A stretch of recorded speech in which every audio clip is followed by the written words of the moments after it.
Tuluyan ng nagbalik loob ang 18 taong gulang na babae na dating miyembro ng Communist Terrorist Group sa pamahalaan ng La Union. Ito ay bunga ng walang sawang pagpupursige ng pamahalaan sa pagsugpo sa insurhensya sa ating bansa. Police Staff Sergeant Marvin J. Romero sa detalye.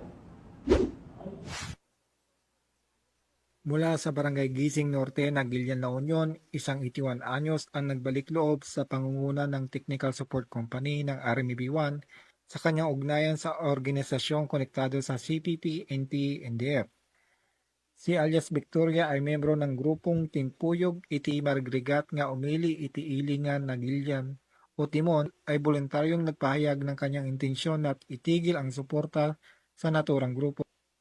Sa ngayon, ang surrendere ay nasa ilalim ng isang custodial debriefing at patuloy na minumonitor para sa kanyang kaligtasan at para sa karampatang hakbang na isasagawa.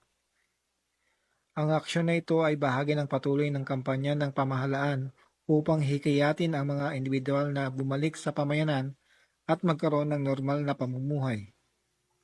Mula dito sa Ilocos Region, ako ang iyong PNN Correspondent, Police Staff Sergeant Marvin J. Romero. Alagad ng batas, tagataguyod ng balitang pulis.